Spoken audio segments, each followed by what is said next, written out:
Blessed are those who believe without seeing. John 20 verse 29. Magandang buhay mga katiats. Welcome back sa ating channel para sa ilang minutong treasure marker analysis. At meron tayong magagandang picture dito ng treasure marker. Atin ito i-analyze. At ako'y mag-shoutout muna bago tayo magpatuloy sa lahat ng ating katiats all over the Philippines, in the world, at sa ating mga bisita sa ating channel. Huwag kalimutan mag-subscribe para palagi kayong updated sa mga bagong uploads. Okay mga katiats, ito yung mga markers na padala sa atin. Ito yung parang letrang G at meron siyang kadikit na isa pang sign.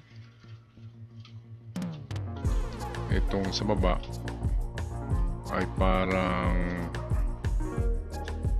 ayan,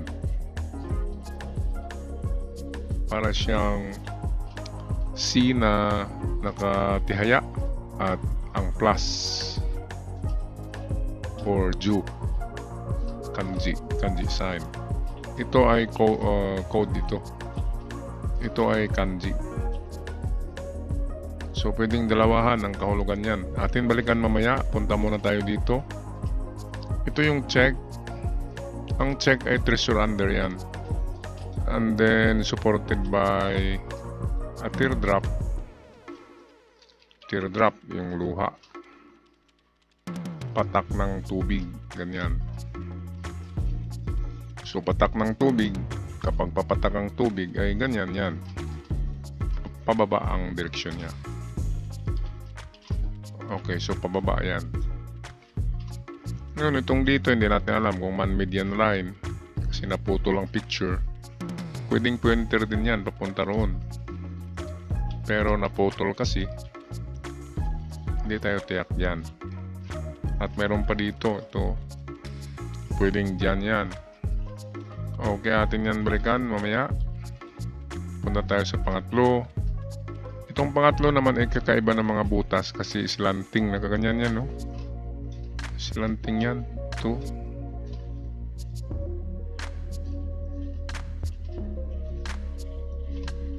Yan. At ito lang ang mababaw. Ngayon kung napansin natin, yan ay triangle. Item, direction baliktad, so dito yan. And then merong maliit. Ano kaya itong maliit na ito? Mamaya atin yan balikan. Okay, ngayon unahin natin to. Ito ang pinaka legit marker. Talagang gawa ito ng tao. Sino man ang magsabi na ito yung natural ay bulag, hindi ba? Klarong klaro yan, naka-engrave yan. Dito muna tayo sa plus. Ang plus ay nagbigay ng distance dahil siya ay 10 ang kahulugan, so pwedeng 10 feet. So kung 10 feet, 3 meters yan, mahigit. So 10 feet equals 3 meters. At pwede ring literally 3 meters.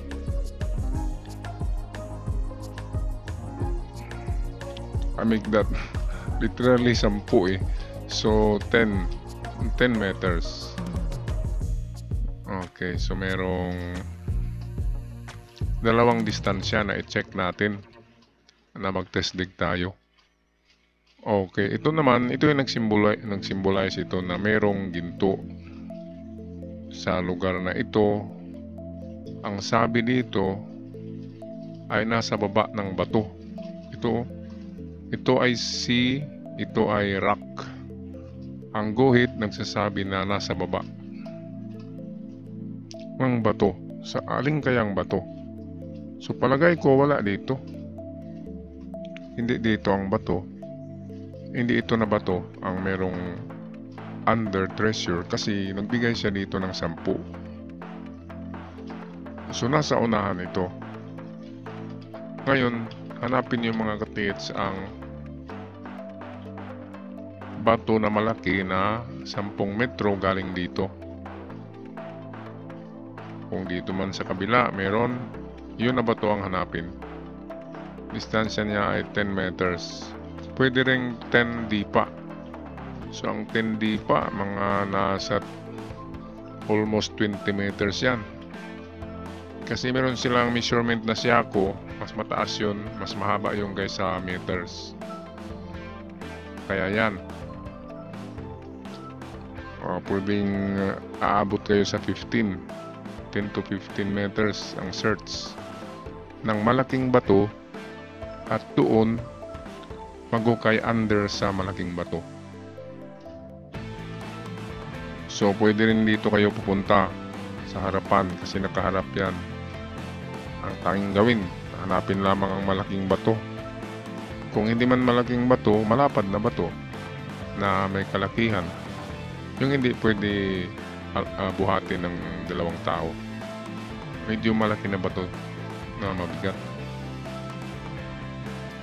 Okay, so ito sa kalahatan ang kahulugan niya ginto sa baba ng malaking bato. So gold under the rock. At dito nagsabi na nasa ika-10. Pero hindi tiyak kung feet ba ang gamit. Sa palagay ko ay meters.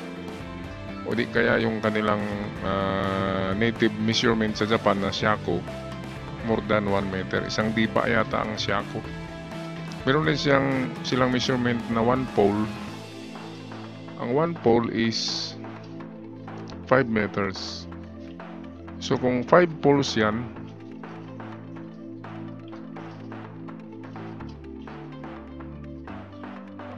I'll make that kung 10 poles times 5 is 50. 50 meters ang layo. Grabe naman ang layo. Kung pole ang ginagamit. Yung Japanese measurement. Malayo. Pero merong ganyan. Na malayo talaga. Okay. So umpisa lang kayo sa 3 and 10 meters. Paikot. Hanapin nyo lang ang malaking bato. At kung wala sa ganyan, subukan nyo itong 1 pole measurement. 1 pole is 5 meters, so 10 poles is 50. Ikotin nyo hanggang 50 meters ang layo. Kung merong malaking bato na merong kakaibang marka din. Kasi mamarkahan din nila yon. At kung merong ganon, under sa malaking bato. Okay, dito naman tayo sa isang ito pa. Ang teardrop. Ang teardrop ay under ang kahulugan. Kung hindi under ay harap. Meron siyang check. Ang check ay under. Ito hindi natin tiyak tong kasama yan. Pero in general, dito talaga yan. Sa harapan na malapit lang kasi under the rock. Pero hindi talaga yan under na papunta sa under the rock. Kasi babagsak yung bato kung dyan sila nagukay sa ilalim yan. So dahil hindi bumagsak, ibig sabihin dumidistansya sila. So ang distansya niyan pwedeng 3 meters to 5 lang. Hindi na lumalayo kasi check na siya. At teardrop lamang. Okay, so pwede. Pero itong dito, kung magagandang butas yan, kung man-made yan, ang ibig sabihin yan ay mata. Yan nakatingin. So pwedeng dito na side. Ganon din na layo, 3 and 5 meters. Okay, so itong dito, palagay ko ito yung mga underground markers. Ang maliliit na mga hugis na bato, hindi yan nilalagay sa ibabaw. Kasi pwede yan ilipat ng mga dumadaan dyan, pwedeng buhatin. Kaya ang mga small treasure marker na nasa under the ground is ganito kalalaki. Ganyang kalaki ulo ng tao. Nabubuhat lang siya. At merong mga marka yan. Okay, so ito tayo sa mga butas na ito. Ang mga butas na ito ay kakaiba kasi pag ganyan siyang pagkabutas, nakaslant. Ayan, ito ay pababa. And then ito mababaw. So kung napansin nyo, ito ay triangular. Ayan. At ito ang kanyang item value. Ngayon, ang hapon ay baliktad kasi. Kung tayong ano niyan, baon, ay dito yan pupunta. Kasi narito ang item. Sa kanila baliktad, dito siya pupunta. Okay, ngayon kung itong dot na ito na malalim din, kung ito'y kasama, ito na yung tuldok, ito yung item niya. Ngayon, ibig sabihin hindi siya straight sa alignment. So hanapin nyo muna ang alignment. Bawat butas niyan kasi malalim, pwedeng 5 meters yan bawat isa. So punta kayo sa 15 meters. Pagdating sa 15 meters, halimbawa ito na yung inyong 15 meters at nakita nyo to,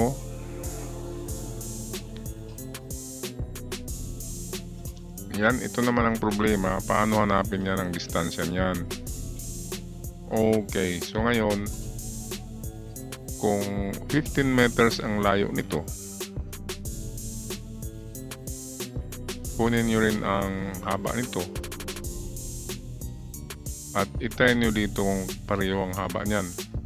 So hindi yata pareho, mas mahaba itong linya dito. Ngayon kung 15 ito, 15 meters papunta rito, so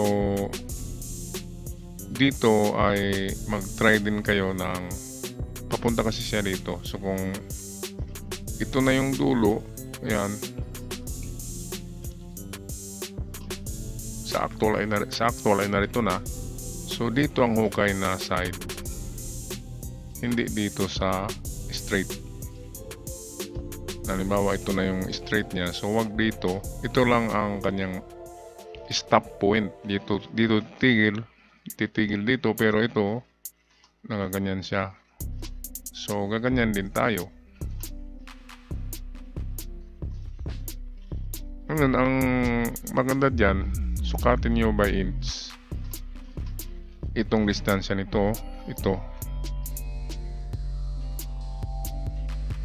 And then ito, sukatin nyo rin by inch. So ilan ba yan? Sabihin natin 7 inch. So yan ang ating naguguluhan si Bustoyo dito eh.